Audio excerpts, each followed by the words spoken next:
বিসমিল্লাহির রহমানির রহিম। উপস্থিত সম্মানিত শ্রোতৃবৃন্দ, আসসালামু আলাইকুম। আজকের এই ব্যতিক্রম ধর্মী আয়োজনে উপস্থিত থাকার জন্য আমি আপনাদের সকলকে আন্তরিকভাবে ধন্যবাদ জানাচ্ছি। বিশেষ করে আপনাদের মাঝে আমি সম্মানিত এবং আনন্দিত বোধ করছি। আজকে আমি শুধু একজন রাজনৈতিক ব্যক্তি হিসেবেই এখানে আসিনি। আমি এসেছি এখানে একজন ভাই, বন্ধু কিংবা অভিভাবক হিসাবে আপনাদের পাশে দাঁড়ানোর প্রত্যয় নিয়ে, এবং আপনাদের প্রতিভা এবং আত্মনির্ভরশীলতা বিকাশে আমার ব্যক্তিগত রাজনৈতিক দায়বদ্ধতার জায়গা থেকে আজকে আমি আপনাদের পাশে দাঁড়ানোর চেষ্টা করেছি বা এখানে আমি উপস্থিত হয়েছি। প্রিয় ভাই বোনেরা, আমি বিশ্বাস করি আহ, দুদিন আগে আমাদের দলের পক্ষ থেকে আপনাদের এখানে যারা আয়োজন করেছেন তাদের সাথে যারা যোগাযোগ করছিলেন, কথা প্রসঙ্গে আমি তাদেরকে বলেছিলাম যে আমি দৃঢ়ভাবে বিশ্বাস করি যে আপনারা, প্রতিবন্ধী ভাই বোনেরা বা মানুষেরা, আপনারা আমাদের পরিবারের অংশ, সমাজের অংশ এবং দেশের অংশ। বাংলাদেশকে এগিয়ে নিয়ে যাওয়ার ক্ষেত্রে আমাদের সমাজ এবং অর্থনীতিকে সচল রাখার ক্ষেত্রে কিন্তু আপনাদের অসাধারণ ভূমিকা রয়েছে। আমাদের জীবন এবং সংগ্রামে আমাদেরকে শেখায় যে কর্মদক্ষতা, সক্ষমতা বা কাজের সামর্থ্য কেবল শারীরিক বা মানসিক অবস্থার মধ্যে বা মাধ্যমে কিন্তু নির্ধারিত হয় না। সকল প্রতিকূলতা পেরিয়ে সামনে এগিয়ে যাওয়ার যে অদম্য ইচ্ছাশক্তি এবং আল্লাহ তাআলার দেওয়া পরীক্ষাগুলোকে হাসি মুখে গ্রহণ করার যে সাহস আপনাদের রয়েছে, সেটি কিন্তু সত্যিকারের সক্ষমতার পরিচয়। আমরা যারা আপনাদের মতন কঠিন শারীরিক বা মানসিক পরীক্ষার সম্মুখীন হইনি, তারা কিন্তু অনেক সময় বুঝতে পারি না আমরা কি অসীম বাধা অতিক্রম করে আপনারা স্বপ্ন দেখেন এবং আমাদেরকেও অনেক ক্ষেত্রে স্বপ্ন দেখান বা দেখতে শেখান। আপনারা আমাদের মনে করিয়ে দেন যে আমাদের সব অক্ষমতাকে জয় করে সমাজে প্রতিটি মানুষ মাথা উঁচু করে সম্মানের সঙ্গে বাঁচতে চায় এবং দৃঢ়তার সাথে সসম্মানে বাঁচতে চায়। আপনাদের সেই সাহস, সংকল্প ও শক্তি আমাদের জন্য প্রেরণার উৎস, অনেক মানুষের জন্য।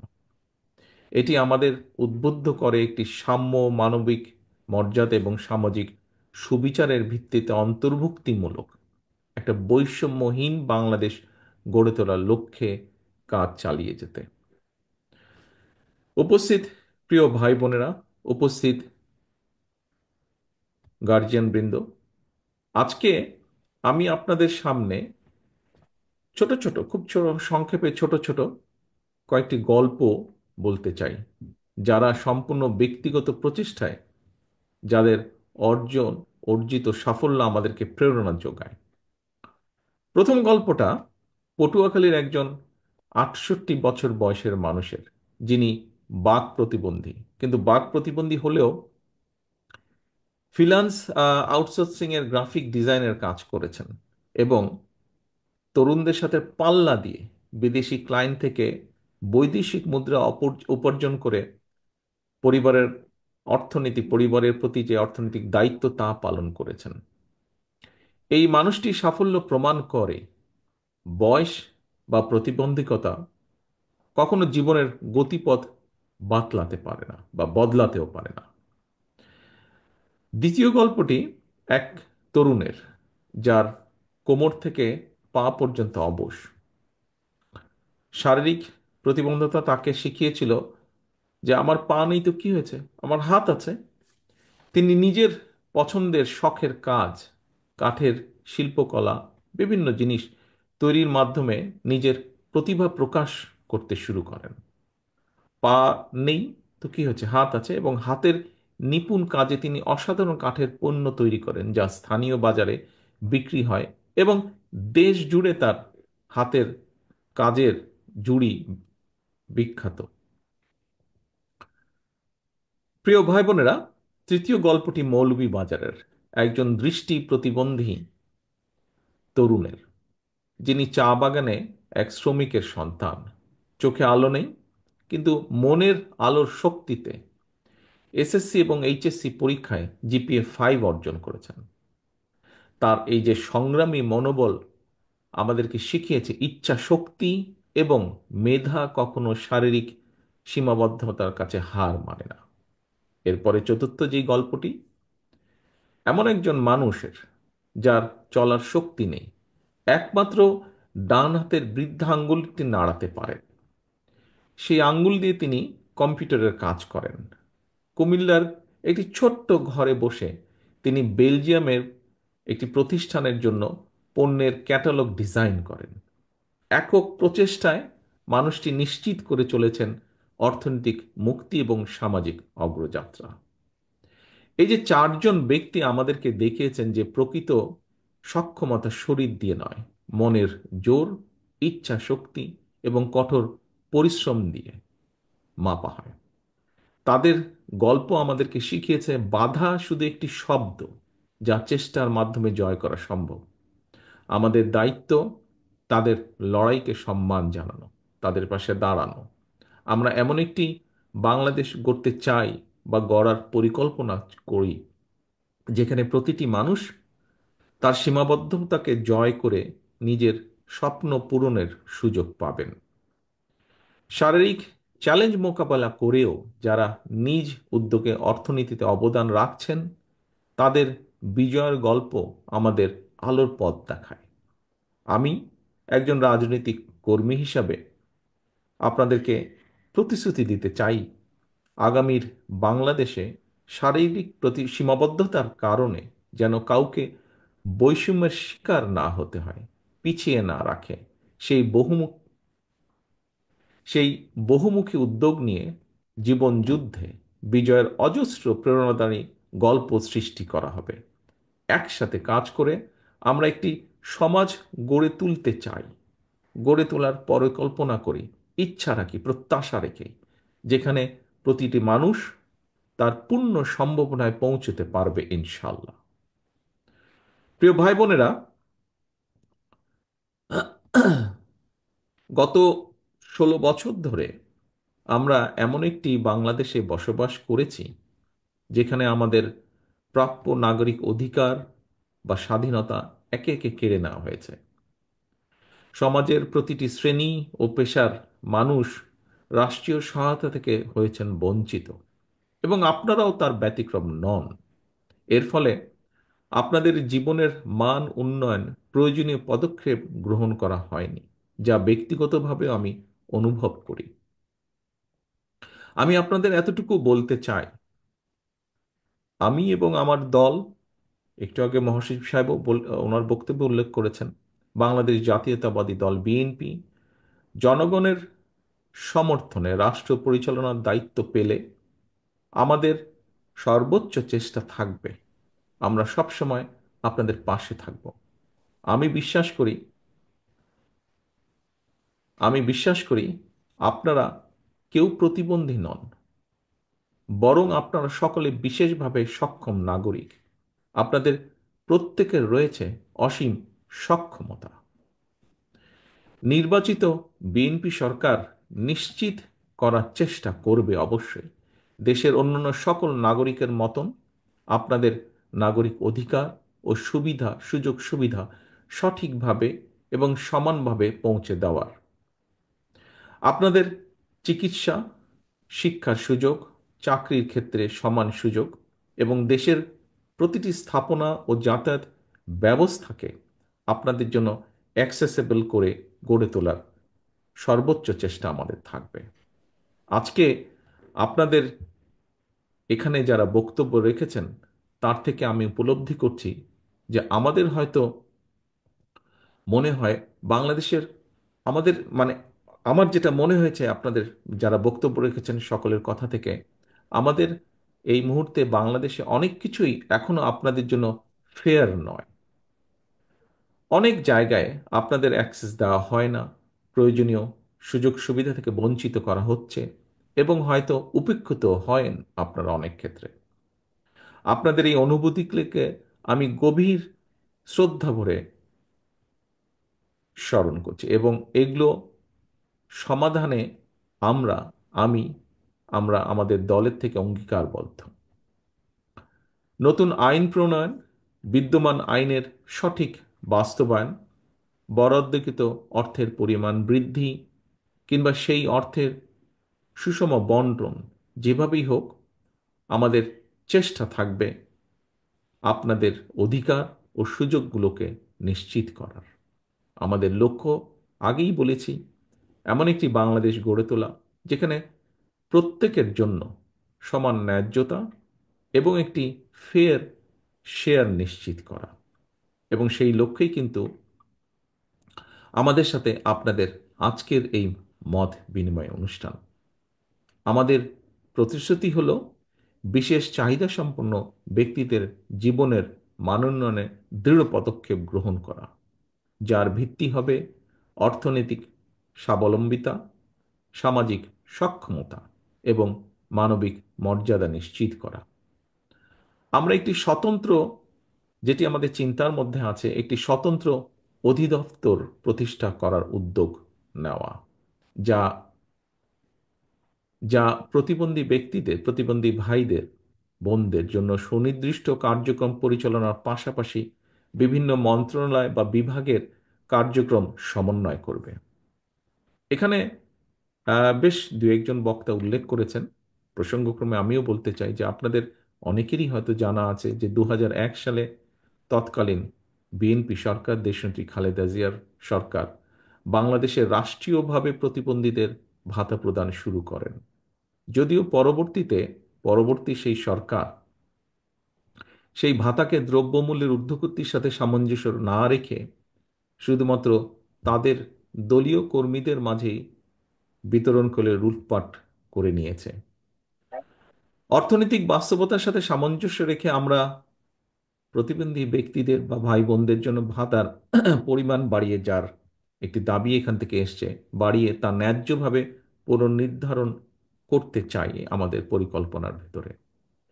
নিবন্ধন নিবন্ধন প্রক্রিয়াকে সহজ ও স্বচ্ছ করার লক্ষ্যে আমরা সমাজ কল্যাণ, স্বাস্থ্য এবং প্রাথমিক ও গণশিক্ষা মন্ত্রণালয়ের মধ্যে সমন্বিত উদ্যোগ গ্রহণ করতে চাই, যাতে একজন প্রতিবন্ধী ব্যক্তি সামাজিক সুবিধা থেকে না বাদ পড়েন। প্রিয় ভাই বোনেরা, দেশে কিছু প্রাইভেট অর্গানাইজেশন শারীরিকভাবে প্রতিবন্ধী মানুষ যারা, তাদের নানা ধরনের ট্রেনিং প্রদান করেন।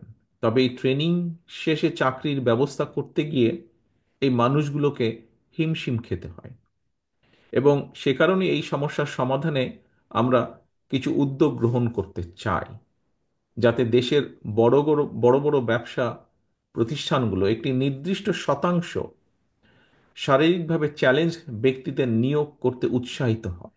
উদাহরণস্বরূপ, বিশেষ চাহিদা সম্পন্ন ব্যক্তিদের নিয়োগ করলে রাষ্ট্রের পক্ষ থেকে ব্যবসা প্রতিষ্ঠানগুলোকে কিছু ট্যাক্স সুবিধা বা কমপ্লায়েন্স সার্টিফিকেট প্রদান করার একটি চিন্তা আমাদের ভেতরে আছে।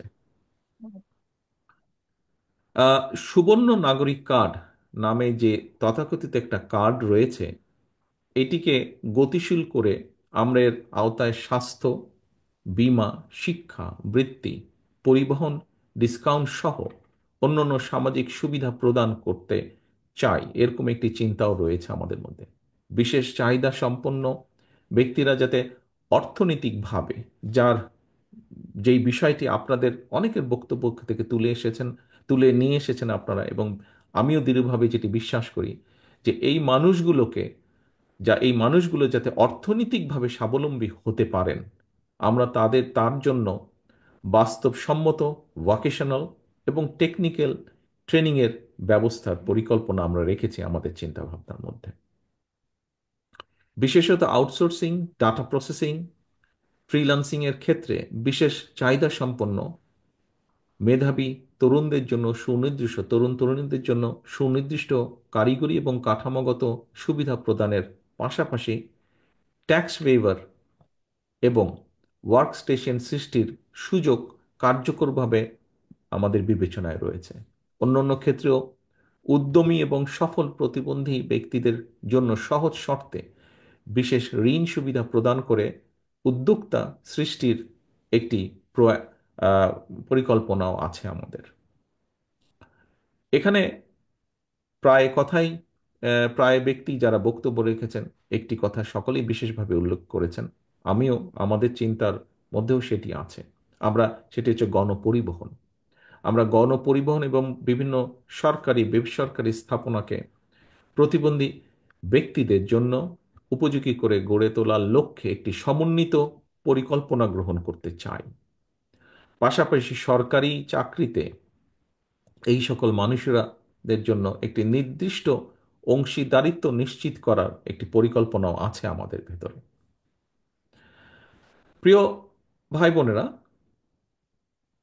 প্রতিবন্ধী শিশুদের শিক্ষার বিষয়টি শিক্ষা মন্ত্রণালয়ের অধীনে আনার বিষয়টি বিবেচনা আমরা অবশ্যই করব।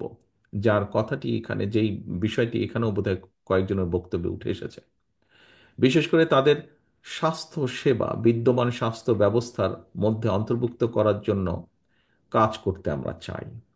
আমাদের তাদের জন্য ফাস্ট ট্র্যাকে সেবা প্রদান, প্রায়োরিটি সলিউশন এবং বিভিন্ন অ্যাডমিনিস্ট্রেশনের নির্দিষ্ট অংশ সংরক্ষণের পরিকল্পনা আছে আমাদের। বিচারিক প্রক্রিয়া প্রয়োজনীয় সংস্কার এনে এই মানুষগুলো ন্যায্য বিচার পাওয়ার সুযোগ কিভাবে আরো বৃদ্ধি করা সম্ভব হয় সেটি আমরা চিন্তা ভাবনা করছি। আমাদের দল জনগণের সমর্থে সরকার গঠনে সক্ষম হলে জেলা পর্যায়ে বিশেষ করে বিশেষ চাহিদা সম্পন্ন শিক্ষার্থীদের জন্য বিশেষায়িত স্কুল প্রতিষ্ঠার পরিকল্পনা আছে আমাদের পরিকল্পনায়, যেখানে সাইন ল্যাঙ্গুয়েজ, ব্রেইল সহ ইনক্লুসিভ এডুকেশন আধুনিক পদ্ধতির অন্তর্ভুক্ত করার চেষ্টা থাকবে। পাশাপাশি কারিগরি ও পেশাগত শিক্ষার মাধ্যমে কর্মজীবনে প্রবেশের সুযোগ কিভাবে তৈরি করা যায়, এই মানুষগুলো জন্য স্কলারশিপ ও প্রয়োজনীয় শিক্ষা উপকরণ সরবরাহ বিষয়টি আমাদের বিবেচনায় আছে। স্বাস্থ্যসেবার ক্ষেত্রে আমরা প্রতিটি জেলা সদর হাসপাতালে বিশেষায়িত স্বাস্থ্য সেবা ইউনিট স্থাপনের চেষ্টা করব, যেখানে শারীরিক থেরাপি, মানসিক স্বাস্থ্যসেবা এবং প্রয়োজনীয় চিকিৎসার আধুনিক সুবিধাগুলো থাকবে বলে আমরা প্রত্যাশা রাখি। আমরা প্রত্যন্ত অঞ্চলে বিশেষ চাহিদা সম্পন্ন জনগণের জন্য মোবাইল হেলথ ক্লিনিক চালুর একটি উদ্যোগ গ্রহণ করতে চাই। সহায়ক উপকরণ তৈরির জন্য যে বিষয়টিও এখানে উঠে উঠে এসেছে বক্তব্যে, উপকরণ তৈরির যে কারখানাগুলো সেগুলো দেশে স্থাপন করা এবং আমদানি ক্ষেত্রে যদি সম্ভব হয় অবশ্যই সেক্ষেত্রে কর মওকুফের চিন্তাটিও বা কর কমিয়ে আনা চিন্তাটিও আমাদের পরিকল্পনার ভিতরে রয়েছে। গুরুতর প্রতিবন্ধী ব্যক্তি, তাদের জন্য নিবিড় পরিচর্যার একটি বিষয় আছে, বিশেষ করে এলডারলি পার্সন যারা এই ধরনের। আমাদের অন্যতম একটা লক্ষ্য থাকবে বিশেষ চাহিদা সম্পন্ন শিশুদের সুপ্ত প্রতিভা বিকাশ নিশ্চিত করা। ড্রয়িং, আর্ট, মিউজিক, স্পোর্টস, এই সমস্ত ক্রিয়েটিভ এবং ইনোভেটিভ অ্যাক্টিভিটিস তাদের জন্মগত দক্ষতা ও শেখার আগ্রহ অনুযায়ী প্রশিক্ষণ ও স্কিল ডেভেলপমেন্ট প্রদান করা আমরা করতে চাই। আমরা প্রান্তিক থেকে কেন্দ্রীয় পর্যায় পর্যন্ত আমরা তাদের খেলাধুলার সিস্টেমেটিক ডেভেলপমেন্ট এবং টুর্নামেন্ট আয়োজনের মাধ্যমে প্যারা অলিম্পিকে ভালো ফল অর্জনের সহায়তা করা বা সহযোগিতা করার একটি পরিকল্পনা আমাদের সমষ্টিগতভাবে দলীয়ভাবে আছে, ব্যক্তিগতভাবে আমারও এটা আছে। স্পোর্টস, ডিবেট, সায়েন্স ফেয়ার সহ বহুবিধ সহশিক্ষা কার্যক্রমে সরকারি পৃষ্ঠপোষকতার পাশাপাশি প্রাইভেট স্পন্সরশিপ কিভাবে তৈরি করা যায়, সুযোগ সৃষ্টি করা যায়, সেটিও আমরা বিবেচনায় রেখেছি। প্রিয় সুধীবৃন্দ, আমরা বিশেষ চাহিদা সম্পন্ন ব্যক্তিদের জন্য একটি মর্যাদাপূর্ণ, সক্ষম এবং সমৃদ্ধ সমাজ গড়ে তুলতে চাই। আমি ও আমার দল বিএনপি উপলব্ধি করি আমরা আপনাদের সমস্যা ও কষ্টগুলো বাস্তব এবং গভীর। আপনাদের মনে রাখতে হবে এই বাস্তবতায় আপনারা একা নন। আমরা সব সময় আপনাদের পাশে আছি, আপনাদের পাশে ছিলাম, ইনশাল্লাহ আপনাদের পাশে আমরা থাকব। কারণ আপনাদের প্রতিবন্ধকতা আমাদের সবার প্রতিবন্ধকতা। আমি ব্যক্তিগতভাবে বিশ্বাস করি, আমরা সকলে বিশ্বাস করি, আপনাদের পেছনে রেখে আমরা কখনো এগিয়ে যেতে পারবো না, আর এগোতেও আমরা চাই না। আমরা সবাই মিলে একসাথে যে গণতান্ত্রিক বাংলাদেশ গড়ে তুলব, সেটি হবে সবার জন্য ফেয়ার, সবার জন্য ইনক্লুসিভ, সবার জন্য বসবাসযোগ্য এবং সবার জন্য উপভোগ্য যেন হয়। আসুন আমরা সবাই মিলে একটি গণতান্ত্রিক বাংলাদেশ গড়ে তুলি, যার ভিত্তি হবে বৈষম্যহীন, অন্তর্ভুক্তিমূলক এবং উদার তান্ত্রিক সমাজ নির্মাণ। আপনাদের কল্যাণ এবং সাফল্য আমাদের অগ্রাধিকার। আল্লাহ হাফেজ। বাংলাদেশ জিন্দাবাদ। বাংলাদেশ জাতীয়